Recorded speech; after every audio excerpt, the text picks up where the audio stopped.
Hello class 9 students. Today I will talk about irrational numbers, which we were discussing in the last class as well. So in the last class I discussed rational numbers in detail, where you express a rational number in the form of p by q. Now there are certain numbers which cannot be expressed as rational numbers. They are known as irrational numbers. So root 2, root 3, root 15, pi, these are examples of irrational numbers.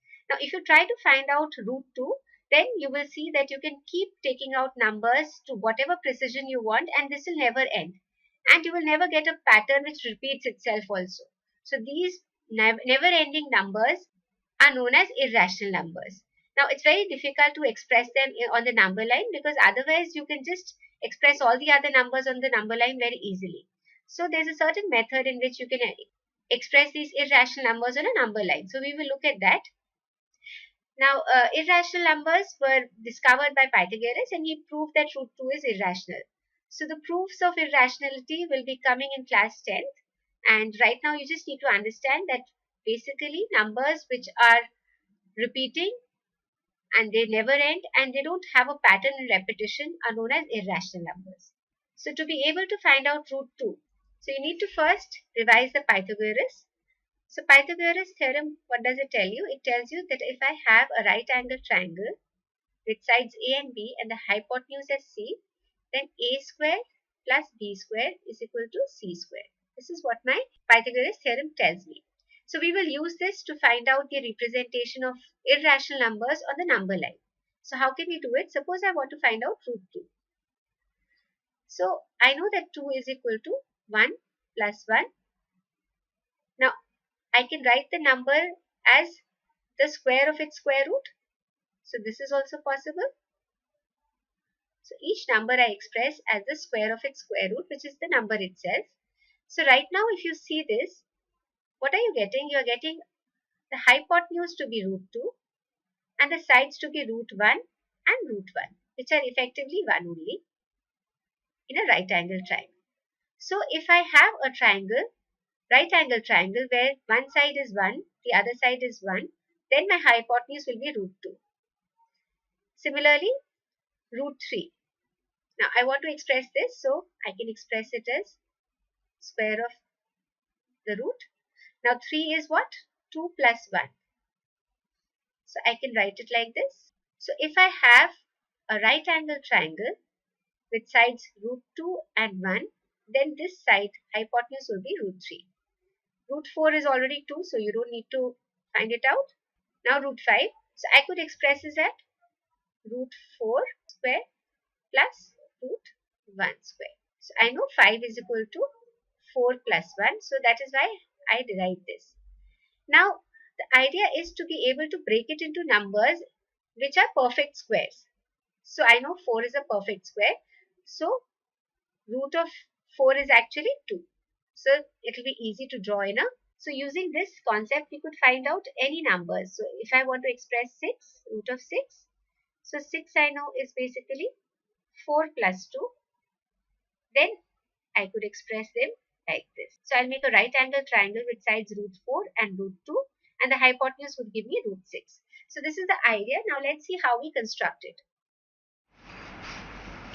So on a paper, I have drawn a number line in which I marked 0 to certain values. At 1, I draw a perpendicular. This could be using either a compass or a protractor. On this, I mark a unit length here. So I have the base as 1 and the perpendicular is 1 now of a right angle triangle. When I join the origin with this 1 point on the y-axis, I have root 2 here.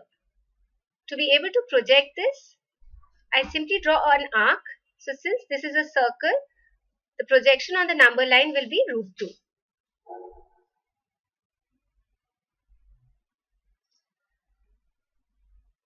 Now for root 3, I have root 2. So I just want to draw a perpendicular using the base as this root 2 side. So I draw a perpendicular, mark a 1 here, because for a root 3 I would need sides of triangle as root 2 and root 1. So this is 1 that I have marked. When I join this point, I have root 3 here. This could be projected again on the number line using an arc.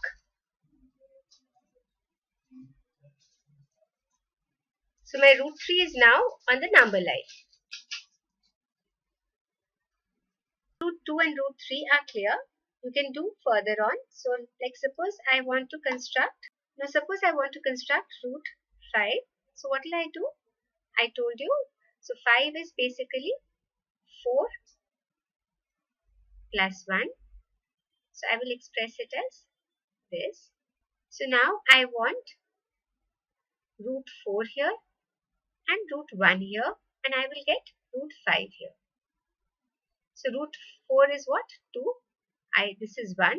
So I could simply have a number line 0, 1, 2. I'll take this as one side on a right angle. I'll construct a right angle here. I'll cut an arc of 1 and I'll join these. So this will be root 5. Now let's take another example. Suppose I want to construct root 7.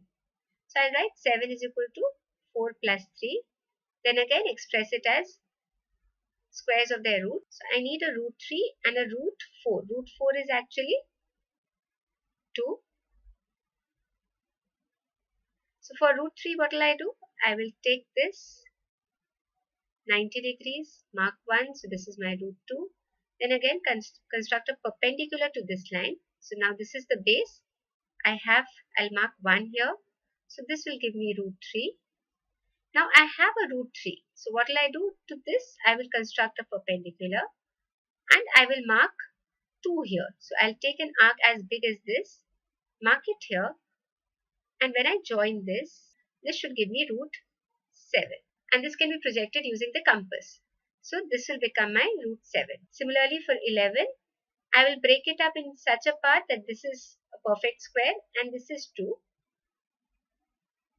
Express it as the sum of their square roots. This is actually 3. So I'll make a root 2 like I did here, and here I'll mark a 3. Instead of 1 here in the perpendicular, I'll mark 3 and then project it on the number line. So this is how you can do these sums. So coming back to the exercise, I think you should be able to solve all of them. If you have a problem, just let me know. So I'll continue in the next class with exercise 1.3. Thank you.